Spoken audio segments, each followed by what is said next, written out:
Kemudian kita tengok bagaimana kalau kemungkaran kontrak berlaku ataupun kita kata apa, breach of contract lah. Breach of contract berlaku, apa remedy dia yang biasanya kita boleh ambil dan sebagainya. Cuma kontrak ni dia straightforward dari segi bila kita dah faham apa itu kontrak dan kita tahu kita boleh anything kita boleh bersetuju untuk melakukan ataupun tidak melakukan apa-apa dalam kontrak kita sebagai kita punya contractual agreements. Selagi dia tidak melanggar undang-undang lah. Kalau kita kat Malaysia selagi tak melanggar undang-undang Malaysia lah. Cumanya kan, so dia straightforward lah. Sebab apa straightforward dari segi apa? Kita tahu apa yang kita berkontrak kan. Terma-terma dia kita sepatutnya kita sudah tahu. Sebab kita yang sign kan, kita yang bersetuju nak berkontrak. Dan kita juga telah belajar implied, express terms dan implied terms. So kalau express terms tu kita nampak lah dia punya apa kita kata apa yang kita agree impliedly by law lah. Okay, tetapi law ni basically kita tak perlukan ada apa-apa agreement antara tortfeasor adalah pelaku dan juga claimant, orang yang menuntut apa kita kata sesuatu kerugian ataupun menuntut sesuatu lah di bawah undang-undang tort. So di antara penuntut dengan pelaku dia, pihak yang terkesan dengan pelaku dia tidak perlu ada apa-apa perhubungan.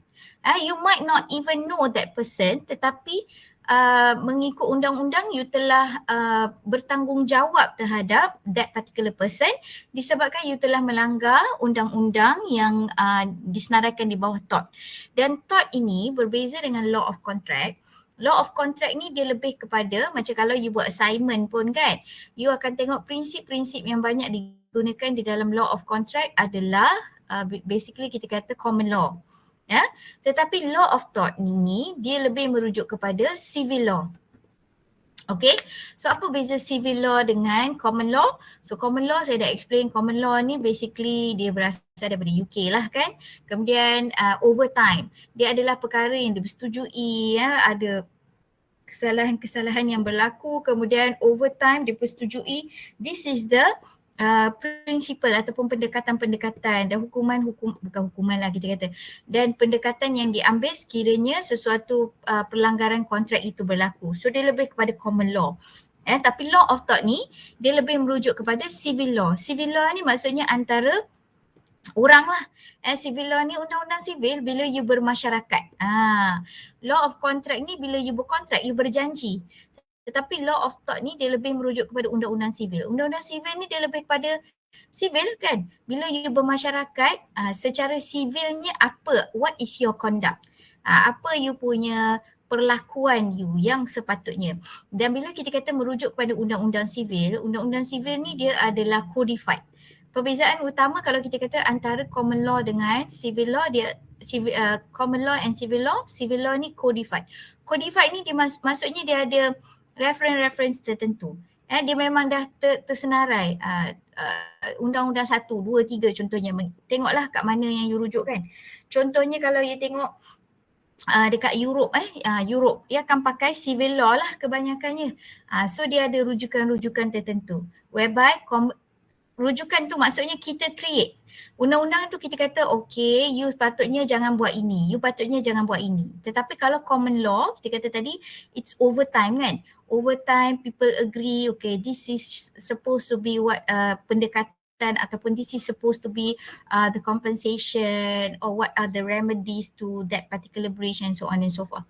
Okay, so kesimpulan daripada dia punya kita kata intro dulu, kesimpulan daripada yang I kata tadi, what is the difference between law of tort and law of contract, yang paling ketara lah kita kata law of tort tidak semestinya ada agreement between the parties tapi law of contract mesti ada what we call as privity of contract. Kita mesti buktikan privity of contract itu wujud. Walau bagaimanapun apabila terjadinya breach of contract, selain daripada merujuk kepada common law, terdapat juga keadaan-keadaan di mana kesan daripada breach of contract tadi ataupun perlakuan kita di dalam kontrak tadi boleh juga merujuk kepada law of tort. where applicable lah. Maksudnya selain daripada terma-terma yang kita persetujui itu, kita merujuk kepada itu, apa kesan dia dan sebagainya, ada juga kesan sampingan dia daripada law of contract ataupun kontrak yang kita agree tu. Alhamdulillah. Sekiranya berlaku pelanggaran, ada juga yang boleh kita rujuk di bawah undang-undang tort. Okay. So, what is tort? Okay, kita panggil tortious liability lah. Maksudnya tort, perlakuan-perlakuan tort. So dia boleh terhasil daripada breach of contract. Tadi saya kata ada juga kesan-kesan daripada breach of contract yang boleh dirujuk di bawah undang-undang tort. Ada juga yang berlaku disebabkan breach of trust, kepercayaan, dan juga breach of duty. Duty ni tak semestinya duty yang kita agree di dalam kontrak. Duty juga boleh bermaksud you sebagai ahli masyarakat. You sebagai macam kita kata tadi, you sebagai ahli masyarakat. Apa tanggungjawab you sebagai ahli masyarakat? You sebagai pekerja, apa tanggungjawab you sebagai pekerja? You sebagai majikan, apa tanggungjawab you sebagai majikan dari aspek sivil, bukan dari segi aspek kontrak, dari aspek sivil. You sebagai pemilik tanah, apa tanggungjawab you sebagai pemilik tanah? Walaupun kepada orang-orang yang you tak ada kontrak, you pemilik tanah, tiba-tiba ada orang lalu, ada tak tanggungjawab you terhadap passers-by ataupun orang-orang yang datang ke tanah you tadi, walaupun you tak ada kontrak dengan orang itu. So kesemua ini boleh mewujudkan tanggungjawab di bawah undang-undang tort, ataupun kita kata liability lah di bawah undang-undang tort. So the nature or law of tort, dia adalah disebabkan breaches of duty, pelanggaran tanggungjawab lah yang disebabkan oleh, kalau law ni maksudnya undang-undang lah. Undang-undang kata apa? You sebagai warga negara Malaysia sepatutnya you buat apa? Contohnya lah. So dia akan ikut kita kata negara jugalah. So sebab tu I kata dia akan refer kepada civil law, dan civil law ni dia akan berbeza lah antara satu negara dengan negara yang lain, sebab dia adalah undang-undang yang kita buat. Negara Malaysia kata apa undang-undang sivil kita, sebagai ahli masyarakat apa tanggungjawab kita. So ia akan dibentuk oleh you punya pemahaman, sejarah dan sebagainya. So kita civil law kita berbeza dengan kalau kita kata kita nak refer kepada Jerman, kan, civil law Jerman, Perancis contohnya, ataupun even civil law di UAE contohnya, akan berbeza disebabkan oleh masyarakat kita berbeza, kan, background kita berbeza dan sebagainya. So ada perkara-perkara yang kita kata tanggungjawab kita yang telah disenaraikan ataupun tanggungjawab kita yang telah tertakluk di bawah undang-undang.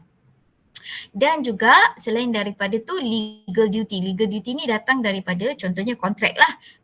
Kontrak kita, so apa yang kita memang kita terpaksa buat sebab kita dah bersetuju. Sebab kita kata tadi breach of contract juga boleh dirujuk, sebahagian daripada kesan breach of contract juga boleh dirujuk di bawah tort. Okay, and owed by one party to another ataupun owed by one party to the public, daripada seseorang ke seseorang yang lain without having any contract, ataupun tanggungjawab kita kepada umum. So tu yang I kata tadi, civil ni maksudnya kita sebagai ahli masyarakat. Apa tanggungjawab kita? Kita bukan hidup sorang-sorang dalam hutan. Even kalau kita duduk sorang-sorang dalam hutan pun, kita masih lagi warga negara Malaysia. So you ada tanggungjawab di situ. You cannot like kata, oh saya lepaskan tanggungjawab, I want to do what I like. Tak ada tempat dalam dunia ni yang macam tu. Semuanya ada undang-undang. And then biasanya kesan daripada perlakuan-perlakuan tort tadi, dia akan berlaku injury. So injury ni bukan semestinya kecederaan lah. Maksudnya kita ada kesan-kesan, ada kesan kepada pihak yang kita kata menerima ataupun pihak yang layak menuntut tadi. Pelaku tadi dia buat sesuatu yang memberikan kesan kepada orang lain. Kesan tu saya kata tadi bukan semestinya kecederaan. Dia mungkin juga kerugian ataupun juga melanggar hak orang lain. Melanggar hak orang lain nanti kita akan tengoklah contoh-contoh dia.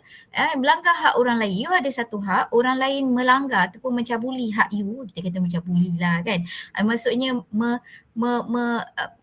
dia apa kita kata cross the boundary lah of other people's right, walaupun mungkin tidak berlaku apa-apa kerugian, mungkin tidak ada berlaku apa-apa kesan dari segi monetary ataupun kecederaan dan sebagainya, ada beberapa ataupun ada juga undang-undang tort yang membenarkan claimant ataupun membenarkan tuntutan, tapi jenis tuntutan tu dia akan berbeza-beza lah mengikut ada kesan kecederaan ke, ada kesan monetary ke, ada kesan what not lah. So maksudnya ada kesan, yang kesimpulannya mesti ada kesan. Okey, result dan daripada ketiga-tiga ini menyebabkan the injured person ataupun pihak yang menerima kesan tadi is entitled ataupun kita kata mempunyai hak untuk claim damages ataupun kita kata mempunyai hak untuk menuntut lah, menuntut apa kita kata compensation. Damages ni lebih kepada compensation, apa dalam bahasa Melayu pampasan lah. So bila kita kata damages ni biasanya dalam bentuk monetary lah. Okay, tapi injury tadi tak semestinya purely financial, tak semestinya dia kerugian duit. Dia mungkin juga kita kata kesan kepada fizik, selain daripada fizikal, mungkin kesan kepada emosi, kesan kepada kita kata image, juga boleh dibuat tuntutan kalau dia boleh quantify lah dari segi monetary dia boleh quantify. Maksudnya apa? Boleh diletakkan dalam bentuk berapa kerugian dia dari segi duit, dia boleh tuntutlah damages ini. Dan ataupun to secure injunction. Injunction ni biasa kita dapat kita kata mahkamah punya arahan lah, arahan mahkamah. So injunction ni biasanya adalah arahan mahkamah untuk menghentikan sesuatu. Okay, to prevent the continuance of the tort, untuk menghalang perbuatan tort itu daripada berterusan. Sebab kita kata tadi I kata injury ni kan. So injury ni tak semestinya kita boleh quantify. Mungkin injury ni I kata tadi melanggar hak. So melanggar hak mungkin tidak ada kesan dari segi monetary, kita tak boleh quantify dia. Tetapi pelanggaran hak telah berlaku. So apa yang boleh kita tuntut? So antaranya adalah inilah injunction lah. Okay, kita tengok. So contoh-contoh tortious wrong di dalam construction. Contohnya negligent. Ini dibagi gambaran dululah, nanti kita akan pergi satu-satu secara detail. Okay, negligent. Negligent ni kecuaian lah. So kecuaian ni antara kita kata tortious claim yang paling common lah di dalam apa-apa kita kata industri, ataupun kalau dalam construction industry ni negligent pun antara yang paling selalu dituntut. So kita kata kalau dalam construction industry kita lebih kepada contract act kan, sebab kita semua ada berkontrak kita kata antara main con dengan subcon, main con dengan klien dengan consultant, semua ada kontrak. Tetapi dalam kontrak kita menyenaraikan tanggungjawab kita. Tetapi ada tanggungjawab itu yang mungkin tak tersenarai, tetapi di bawah undang-undang kita boleh kata dia cuai dalam menjalankan tanggungjawab dia. Okay. Alright, so contoh dia bagi kat sini, design supervision liability of architect and engineers, defective workmanship of contractor. So antara kita tahu kalau arkitek kan, dalam kita punya PAM, arkitek adalah the SO lah, ataupun kita kata the contract administrator lah. Jadi arkitek ni bertanggungjawab untuk supervise kan. Dia yang perlu tengok sama ada kita kata kontraktor ni diligent ataupun tak, bersungguh-sungguh ke tak dalam menjalankan kerja dia. So katalah kita ada defective works. Kita kata arkitek tu memang dia menjalankan kerja dia, dia pergi cek dan sebagainya. Tetapi dalam dia menjalankan kerja dia tu dia cuai. Maksudnya mungkin terhasil ada perkara-perkara yang tidak mengikut spesifikasi sepatutnya, ataupun later kita tengok latent defect kan. Kemudian kita tengok ada defect yang berlaku disebabkan oleh kecuaian dari segi supervision. Kalau tak, macam mana dalam negara kita selalu dengar, bangunan dah siap, kita masuk, pengguna masuk, tiba bumbung runtuh lah dan sebagainya. Banyak kes kan, sekolah, stadium dan sebagainya. So adakah supervision itu tidak berlaku? Kita tengok ada interim payment. Ada interim payment maksudnya adalah kita kata macam QS akan pergi buat evaluation dekat site. Bila buat evaluation maksudnya adalah inspection kan.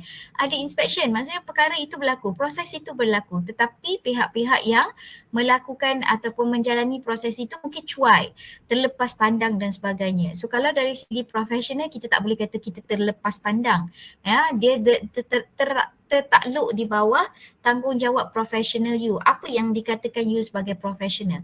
Apa tanggungjawab you sebagai profesional? Okay, nanti bila kita go through negligence ni kita akan tengok contoh yang lebih detail lah. vicarious liability. Selalu kita kata vicariously through you. Selalu macam tu kan. Maksudnya pelaku dia orang lain tapi yang bertanggungjawab orang lain. Kalau kontrak, siapa yang berkontrak dialah yang bertanggungjawab. Tapi kalau vicarious liability ni, contoh, you grad nanti you kerja dekat consultant kan. Okay, you kerja kat consultant company lah. You buat salah kan. You calculate, you main-main ke apa ke, malas-malas, you measure malas-malas, tak ikut SMM betul-betul. Sekali terjadilah apa-apa kerugian ke, apa ke, VO ke yang banyak dan sebagainya. Klien tak puas hati. Okay, dia nak saman. Dia kata you tak buat kerja you betul-betul, dia nak saman siapa ni? Mungkin dia saman negligent kepada company. Tetapi company tu siapa yang buat kerja katalah you. Tetapi you adalah sebagai pekerja. Jadi yang bertanggungjawab adalah apa kita kata owner of the company lah, owner of the firm lah. Kenapa dia yang kena ambil tanggungjawab padahal you yang buat salah? Sebab di bawah tort kita kata ada vicarious liability. Ada Tortious Act of Vicarious Liability di situ. Maksudnya dia bertanggungjawab terhadap siapa yang di bawah dia ataupun tanggungan dia. Sama macam kita kata selalu kalau common kita tengok sekarang kan merempit ke apa kan, banyak law kan. Sekarang ni kata kalau budak-budak merempit especially bawah umur kita nak tangkap ibu bapa contohnya. Kenapa ibu bapa pula yang kena padahal yang buat anak dia kan? Sebab vicarious liability kita kata ada tanggungjawab di situ untuk bagi kita menjaga ataupun bertanggungjawab terhadap tanggungan dia lah. Okay, so apa lagi? Occupiers liability. Ini pun kita kena take note juga sebab contoh site kita. Site kita kepunyaan employer, klien kan. Tanah tu kepunyaan klien tetapi apabila serahan tapak berlaku, handing over berlaku kepada kontraktor, sekarang ni yang menduduki tanah itu dan menjalankan pembinaan adalah kontraktor. Jadi even the client themselves tak boleh suka-suka nak masuk site tersebut. Sebab apa? Sebab dia dah serahkan occupiers liability ataupun dia dah serahkan kawasan ataupun tanah tersebut, site tersebut kepada kontraktor sebagai occupier dalam tempoh yang tertentu. Dia dah setuju nak serahkan. Jadi apabila diserahkan dalam tempoh yang tertentu, ada hak-hak dia yang forgo lah. Maksudnya walaupun dia kata ini tanah saya, ini projek saya, tetapi kawasan tersebut, site itu pada masa itu di bawah tanggungjawab kontraktor. Jadi kontraktor yang kena bertanggungjawab apa-apa perkara yang berlaku. Jadi kita sebagai konsultan pun kita tak boleh suka-suka nak terjah masuk site. Kita kena bagi tahu dulu kontraktor, I nak datang waktu ni, boleh ke tak, diberi kebenaran baru you boleh masuk. Bukan suka-suka hati boleh masuk, datang tengah malam, tak sempat lah buat evaluation tengah hari tadi, malam lah datang kan. Suka-suka senyap-senyap masuk sendiri, tak boleh. Itu boleh dikira sebagai trespassing. Okay, so apabila you masuk kepada satu kawasan sama ada yang dipunyai oleh seseorang ataupun dipunyai tetapi diserahkan pada sementara itu, diserahkan kepada pihak lain, you masuk tanpa kebenaran, kita dianggap sebagai trespassing lah. Contoh macam you sewa rumah kan. You sewa rumah tu tuan rumah punya. Tetapi masa you sewa tu tuan rumah tak boleh suka-suka hati masuk. Dia boleh dikira trespassing. Sebab pada waktu you menyewa rumah itu you dianggap sebagai occupier. You yang occupy that particular property. Okay. Kemudian I dah combine trespass dengan occupiers liability. So trespassing tadi contoh, I kata tadi kita masuk kawasan kontraktor kan. Kenapa bila kita masuk kawasan kontraktor, kenapa pula tak boleh? Kita ni konsultan, kenapa pula tak boleh? Sebab kontraktor dia ada satu tanggungjawab occupiers liability. Kalau you masuk tanpa kebenaran, you consider trespass lah. Tapi kalau you masuk, katalah you agree, nak pergi buat valuation. Tiba you tengah-tengah buat valuation ni, you terjalan, you terjatuh dalam lubang. Patutnya lubang tu kena tutup. Tapi dia tak tutup properly. So you terjatuh, you luka patah kaki ke what not. So kontraktor akan bertanggungjawab ataupun siapa yang occupy tanah tersebut akan bertanggungjawab sebab dia ada tanggungjawab sebagai occupier, penghuni property tersebut pada masa itu. Sama juga macam you pergi mall kan, katalah you pergi mall, tiba you naik tangga, jatuh. Sebab apa katalah tangga tu licin, disebabkan oleh mungkin ada air, bum-bum bocor, air you jalan licin jatuh. You boleh samalah pemilik apa kita kata ataupun operator lah, operator mall tersebut, sebab dia tidak mengambil langkah-langkah untuk memastikan keselamatan pelawat. Tapi kalau pelawat tu masuk, dah tutup dah mall tu, tiba-tiba dia masuk, dia cedera, dia kira trespass lah. Okay, itu yang kita kata contoh dia bagi kat sini, construction activities that intrude into space of neighbouring land. Paling selalu kita dengar kalau di bawah thought ni adalah yang contoh yang selalu you belajar pasal trespassing ni, selain daripada kalau kita masuk lah kan, kita selalu dengar encroachment kan. You belajar dulu, okay, ada crane, kemudian boom dia panjang, boom tu lalu di atas tanah jiran kan. Dia tak kena pun kat tanah dia, dia lalu atas je. Lalu atas tu tak langgar apa-apa pun. Tetapi basically kalau ini tanah jiran you, boom tu dia masuk, dia lalu macam ni je. Dia lalu je. Dia tak berhenti pun. Katalah tak berhenti pun. Dia lalu je boom dia kat atas tanah jiran, nak pusing, pun dah consider sebagai trespass. Kenapa? Kenapa bila lalu kat atas tanah jiran tu, kenapa dianggap sebagai trespass? Sebab kalau kita rujuk kepada Kanun Tanah Negara, Kanun Tanah Negara mendefinisikan property ataupun land lah, mendefinisikan land sebagai kita kata surface, permukaan, bawah, below the surface, above the surface, ataupun apa-apa permanent atau apa-apa struktur yang permanently attached to the earth, itu juga considered sebagai land. So kalau kita ada rumah, kita buat rumah, rumah tu kita ada ni kan, foundation kan, so itu juga considered sebagai land dalam definisi kita kata Kanun Tanah Negara. Jadi bila you punya boom tadi lalu atas tanah jiran, walaupun tak kena apa-apa, walaupun tak ada kerugian ke, tak ada langgar apa-apa, tak ada langgar rumah dia ke, lalu je, lalu dan tak berhenti pun, katalah you juga telah kita katakan trespass. Sebab land itu kita consider sebagai bukan permukaan saja, above, ruang udara dia juga consider sebagai kawasan dia. So you telah menceroboh kepada kawasan jiran you. Walaupun kita kata ruang udara. So berapa tinggi? Berapa tinggi tu dia adalah dalam undang-undang. I pun lupa berapa. I pun lupa nak check, you boleh check. So tak adalah sampai berkilo-kilometer lah. Dia kalau ada had dia lah. So sebab tu kalau macam kita kata, kalau you ada rumah kan, jadi berapa meter ke atas yang consider you punya, berapa meter ke bawah ke dalam tanah yang consider you punya hak. You kena tahulah kalau yang dah kalau kat atas sana tu itu dah kerajaan Malaysia punya lah, ruang udara kerajaan Malaysia. Dah bawah tanah pun you kena tahu berapa meter ke bawah tanah. Tak adalah sampai ke kerak bumi tu you punya kan. Dia adalah berapa level-level dia. So that's why katalah you ada orang nak pasang pipe kan, pipe bawah tanah, nak lalu bawah you punya rumah ke, property ke, even tak ada rumah pun lah, kita kata bukanlah kesan kepada structure ke apa, walaupun tanah kosong kan. So kita kena tengok berapa dalam dia nak tanam pipe tu dan tujuan dan sebagainya lah. Cuma kita katakan kita ada hak lah di situ. Sebab apa? Consider kawasan tu di bawah tanah juga consider tanah kita. Even tanah yang air pun consider kita kata kawasan bawah definisi land, even area covered by water is also considered as land.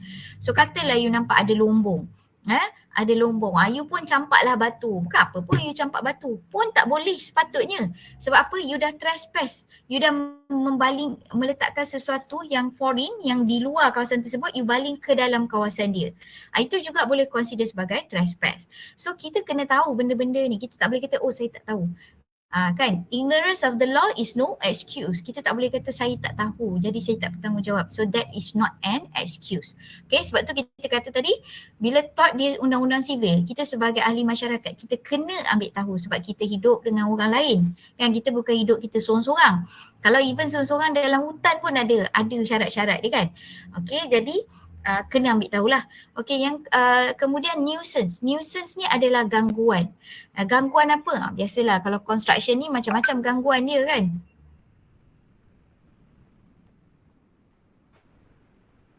Okey.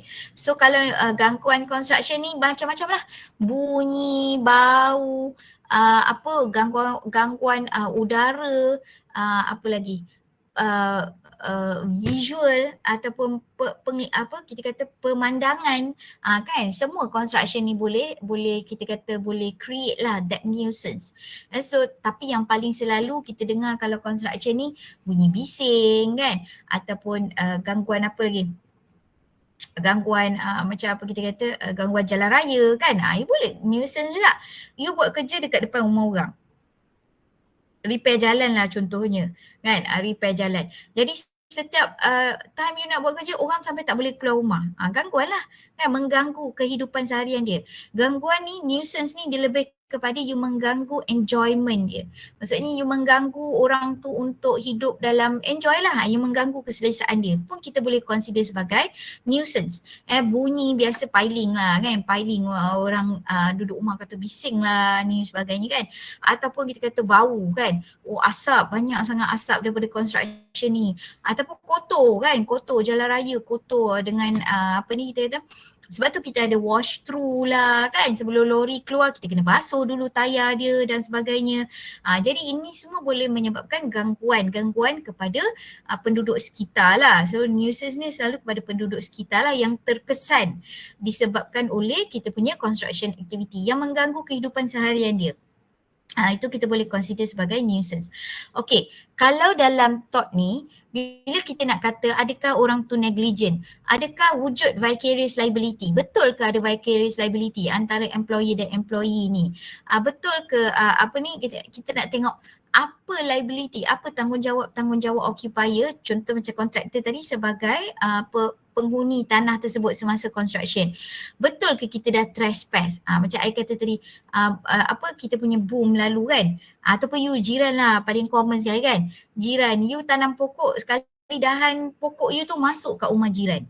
Itu dah kira trespassing. Jangan kata alah sikit je kan. So kita kena tahu. So nuisance ni kan. So bila kita nak kata pelaku itu ataupun tortfeasor, pelakuan orang yang melakukan perbuatan-perbuatan tort ni, kita kata tortfeasor. So kita nak tahu betul ke tortfeasor ni bertanggungjawab ataupun tak, ataupun siapa sebenarnya yang bertanggungjawab. So kita kena tengok liability ataupun tanggungjawab. Tanggungjawab ni diletakkan kepada siapa? Contoh vicarious liability tadi. Boleh, betul ke kita boleh letakkan tanggungjawab kepada employer apabila berlaku sesuatulah kan? Betul ke kita boleh kata supervision arkitek tu liable, negligent? Betul ke kita kata arkitek negligent, ke engineer yang negligent, ke klien yang negligent ataupun kontraktor yang negligent? Siapa yang sebenarnya bertanggungjawab? Okey, nak meletakkan tanggungjawab ni dia ada prinsip-prinsip dia lah.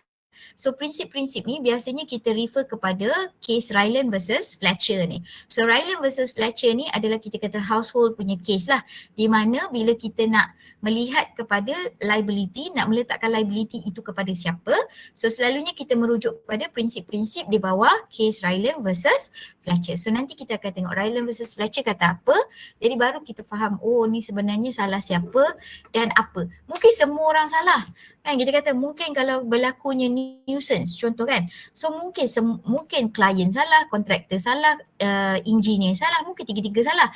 Tapi kesalahan tu kita kata mungkin kontraktor, mungkin kita kata nuisance. Mungkin kalau kita kata engineer tadi kita kata negligent. Mungkin klien tadi kita kata occupiers liability. So thought action dia different disebabkan liability setiap pihak ini berbeza-beza.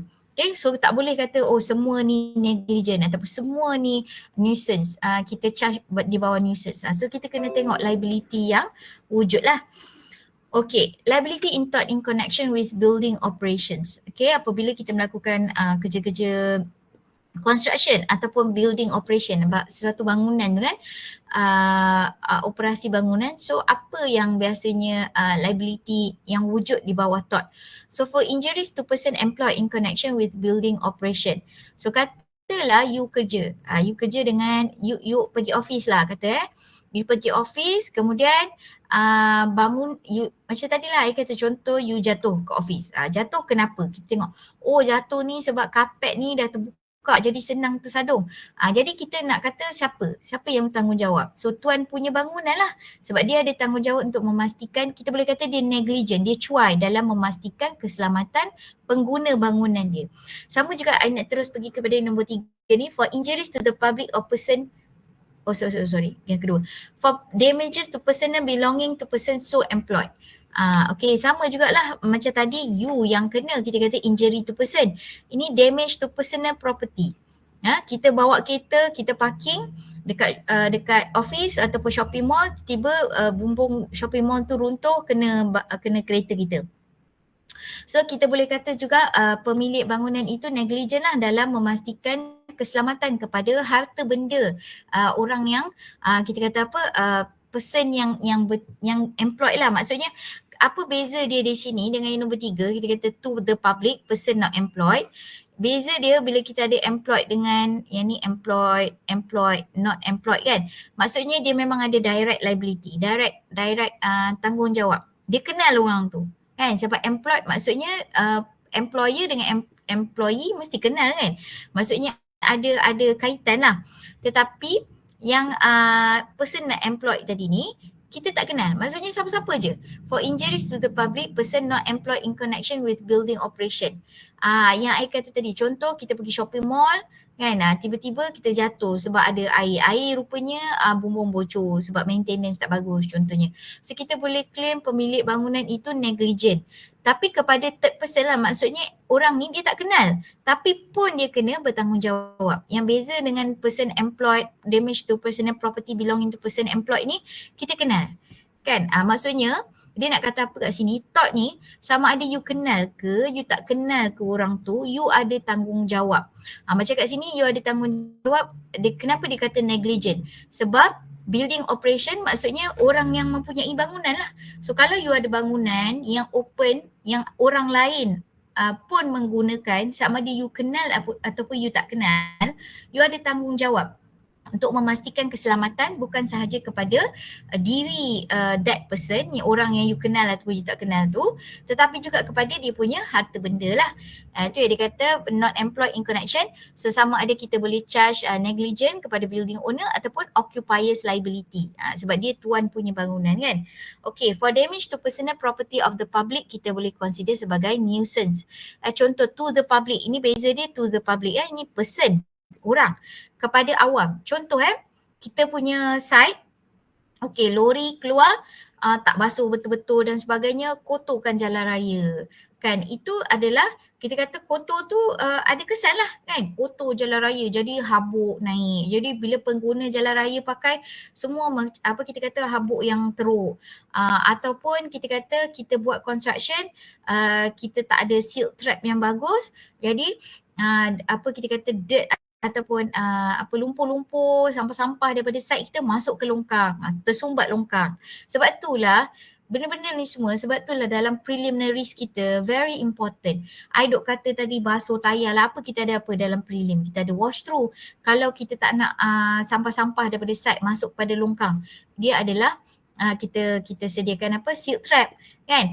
Kalau site kita tu, kita tahulah site kita banyak kawasan yang boleh bertakung air. Kita nak mengelakkan denggi, kan kita ada dalam kita punya preliminary mosquito prevention. So semua ni ada sebenarnya untuk mengelakkan kita ni melakukan perbuatan-perbuatan thought, terutamanya yang boleh menyebabkan memberi kesan kepada public lah.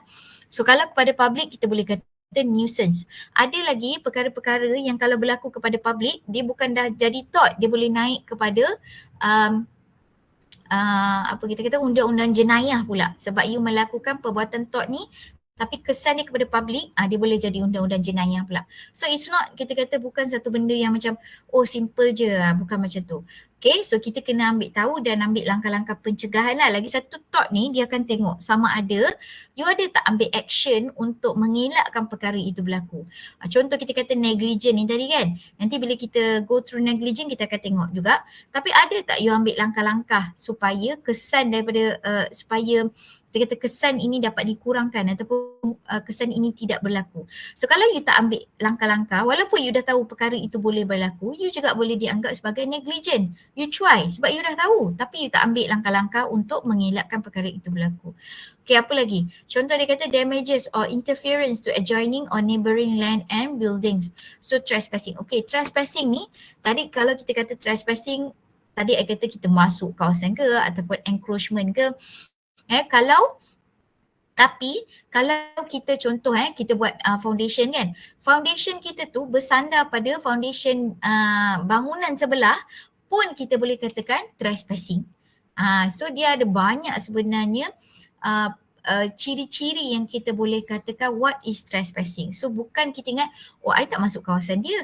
Itu bukan itu saja yang consider sebagai trespassing. So ada banyak lagi So dia kata damages or interference, gangguan to adjoining, struktur sebelah bangunan kita pun boleh consider sebagai trespassing. For economic loss caused by building operations, consider sebagai nuisance. Apa-apa kesan daripada construction kita yang menyebabkan economic losses. Contoh kita kata, kan selalu kan orang kata lori berat lalu lalang, belakang rumah kita ada construction, lori berat lalu lalang. Sekali kita kata longkang kita retak, disebabkan load daripada lori itu lalu. Okay, ataupun dia ada buat blasting dekat dia punya site. Bila blasting tu ada gegaran, jadi dinding rumah saya retak. Itu juga boleh kita consider sebagai nuisance, gangguan disebabkan oleh sesuatu operasi lah. Okay, thought and crime. Ni I kata tadi, kalau kita buat sesuatu, terutamanya perbuatan thought ni, tapi kesan dia kepada public yang besar, yang large public yang menerima kesan, dia boleh naik taraf daripada thought, dia naik kepada crime ataupun jenayah. So bila dah naik kepada jenayah ni, kesan dia berbeza dari segi, di sisi undang-undang, kalau tort ataupun breach of contract, dia lebih kepada compensation. Tort ni dia lebih kepada gangguan, macam mana kita nak baiki supaya orang ni tak terganggu lagi, ataupun trespass tadi kita kata boleh injunction, stop, jangan bagi orang masuk dah kawasan dia, ataupun jangan bagi orang teruskan trespassing punya aktiviti tersebut.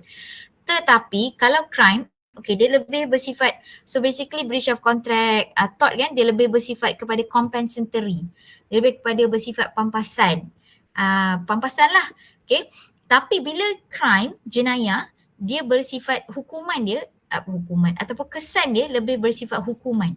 Maksudnya dia lebih bersifat penalty, macam mana kita nak hukum orang ni. Dia berbeza, nampak tak? Sebab apa? Bila kita kata tort tadi, undang-undang sivil, sivil ni dengan undang-undang kontrak, dia bukan menghukum. Konsep dia bukan menghukum.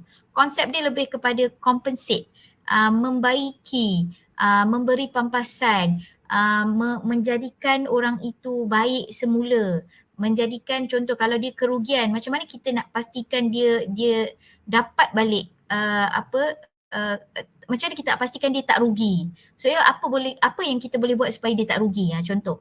Tapi kalau kategori perbuatan itu dah masuk bawah kategori jenayah ataupun crime, dia punya kesan dia ataupun kita kata apa yang akan diputuskan oleh judge, dia bersifat hukuman, bersifat penalty, bersifat penalize. Dia lebih hukuman. Contoh you buang sampah. Perasan tak kalau you buang sampah merata-rata, kan dia kata penjara atau denda RM10,000. Buang sampah. Kenapa buang sampah sampai penjara? Kalau kita fikir kan dari segi sivil lah kan. Kita kata adil ke? Macam tak berperikemanusiaan betul. Buang sampah tapi kena penjara. Betul tak kan? Buang sampah je kan. Orang kata macam tu lah. Tetapi kenapa dia boleh jadi sampai penjara? Bila penjara, crime lah kan. Sebab apa boleh jadi sampai penjara? Sebab kita kata kesan daripada perbuatan itu menyebabkan bukan saja gangguan pada orang ramai, pencemaran sekitar, boleh pencemaran kepada alam sekitar, macam-macam lagi lah kan. So dan kita nak put a stop. Kalau semua orang buat macam tu, habislah kawasan tu. Jadi kita kata kesan dia lebih besar. Jadi dia dah upgrade. Jadi kita kata kesalahan tu dah upgrade daripada tort, daripada nuisance sahaja, dia dah upgrade kepada perbuatan yang kita kata jenayah. Jadi bila jenayah ni hukuman dia lebih besar dan lebih berat lah.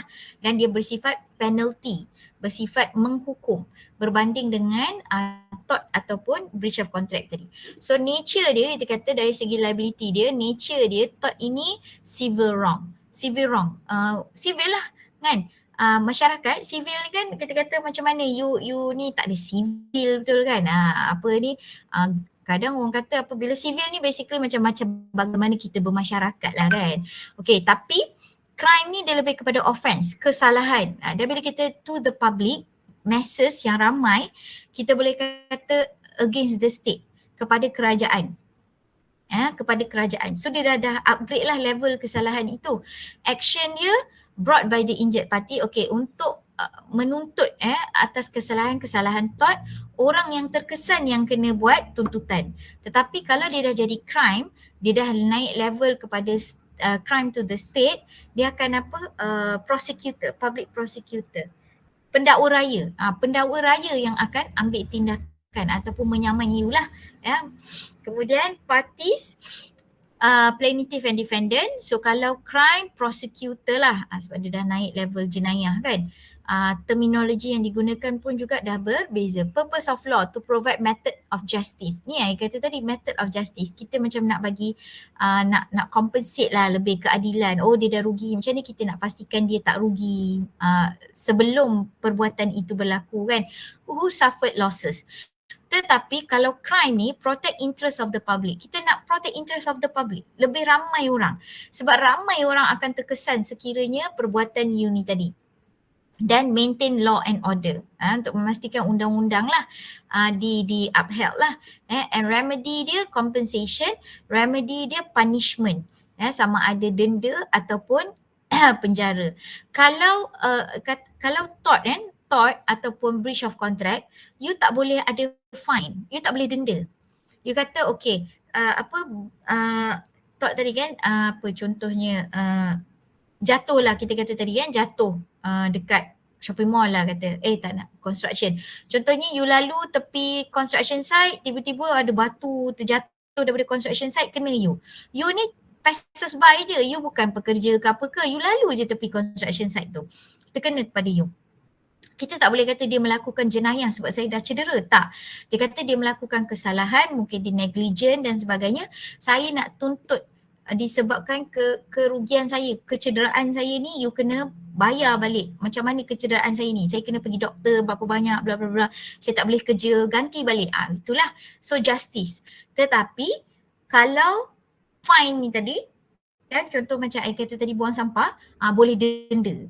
Kan, dan jumlah denda tu adalah tertentu dia kan, dan ataupun kita boleh penjarakan pelaku tu tadi.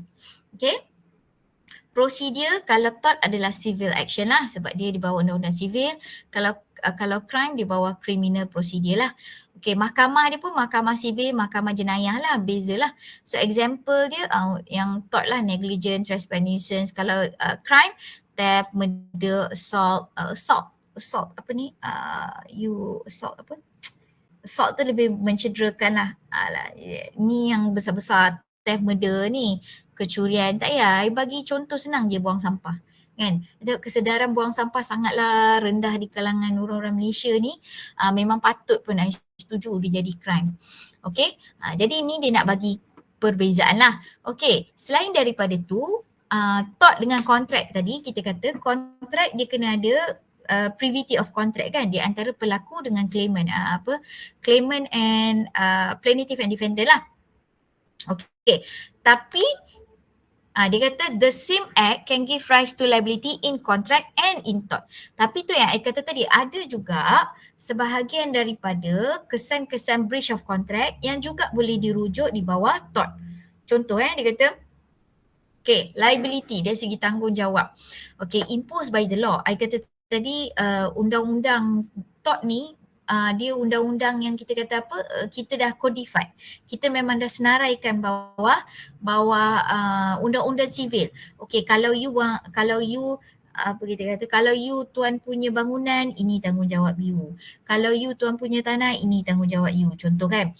So by the law, bawah undang-undang dah ada dah.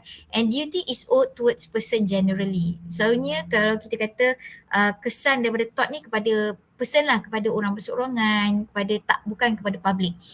Okay, kalau pada public tadi dia boleh jadi crime. Okay, kalau contract dia mesti ada privity of contract. Kalau kontrak dia mesti ada privity of contract. Maksudnya mesti ada agreement between the parties. Baru you boleh kata dia breach of contract. Duty is owed to a specific person. Maksudnya kepada spesifik lah orang yang berkontrak dengan kita sahaja. Okay, measure of the damages. What is the extent? Sampai tahap mana yang kita boleh claim for damages di bawah tort. The amount awarded as damages would as far as possible restore him to the original position. Unlimited and wide. Unlimited. Maksudnya damages ni, you tak boleh kata bukan saya tak ada setuju dengan dia, saya takkan buat ni. Tak boleh. Kan? Dan kesan dia boleh macam sama ada physical, bodily harm ataupun kita kata kesan kepada image, kesan kepada disebabkan contohnya disebabkan construction activity yang berlaku saya jadi gangguan mental sebab bising. Jadi saya tak tenang, menyebabkan saya anxiety dan sebagainya. Itu juga boleh kita consider bawah tort. Kita tak boleh consider bawah kontrak kan. Sebab kesan dia tu kesan-kesan sampingan yang kita kata bukan sampingan lah, kesan direct daripada perlakuan ataupun kita kata construction activity itu. Tetapi dia wide. Pelbagai. Boleh kata dia mengganggu di samping gangguan anxiety, dia juga mungkin gangguan fizikal disebabkan anxiety, dia badan dia jadi lemah contohnya, dia juga kerugian duit. So maksudnya banyak. Tetapi kalau kontrak dia lebih kepada dia kata the plaintiff would have achieved if the contract had not been performed. So dia lebih kepada economic loss, kerugian-kerugian dalam bentuk ekonomi. Ya. So kalau time limit for bringing action, ni sama. Time limit for bringing action ni kita dalam apa-apa yang kita nak tuntut monetary dari segi duit, kita ada di Malaysia, kita ada undang-undang yang kita namakan sebagai Limitation Act. So di bawah Limitation Act ni dia kata kalau sekiranya sesuatu perkara itu berlaku yang membolehkan you menuntut menuntut damages, sama ada disebabkan oleh tort ke, disebabkan oleh breach of contract ke, you kena buat ada action. Maksudnya you kena ada action. Bukan tak semestinya you pergi daftar dekat court ke apa. You kena ada action. Maksudnya ada tindakan, ada nampak usaha untuk menuntut you punya hak itu dalam masa 6 tahun. Contoh katalah sesuatu perkara Tortures Act itu berlaku, katalah nuisance ke trespassing lah kata yang menyebabkan kerugian kepada you berlaku pada 1 hari bulan 1 2022. Okay, so kalau 6 tahun daripada itu 23, 24, 25, 26, 27, 28. Jadi sepatutnya you kena menuntut you menuntut hak you dalam masa 6 tahun. So sebelum 1 hari bulan 1 2028 you kena dah ada tuntut. Contohnya mungkin you bagi surat, you bagi notis. You bagi notis pun consider sebagai tuntutan lah. Dia tak semestinya dah pasang lawyer ke dan sebagainya. Tapi kalau you diam je, sakit hati ni, nak tuntut ni. Diam. 10 hari bulan 1, 2028 baru you nak tuntut. Kiranya dari segi undang-undang, hak you telah habis. So you pergi court pun, court tak boleh entertain. Sebab mengikut undang-undang, mengikut Limitation Act, you punya hak telah you forgo lah. Maksudnya you telah melepaskan you punya hak di sisi undang-undang sebab dalam masa 6 tahun you tak tuntut apa-apa pun. Jadi you kena ingat so jangan biarkan perkara berlaku. Kalau ada tuntutan apa-apa, kena buat sesuatu, paling kurang notis lah. Notis untuk menuntut, barulah perkara itu kita kata valid untuk dibawa ke mahkamah lah sekiranya dia dah lebih 6 tahun. Okey. Ada soalan? Okey. Kita break kejap boleh? Boleh ya? Adam ada salin apa-apa ke Adam? Daripada tadi saya tengok dia, kalau tak nguap dia tengok di depan tu. Tak tahulah dia tengok apa. Print screen agaknya. Okey. Suka hati you lah you nak print screen ke apa ke. I tak boleh halang benda-benda ni.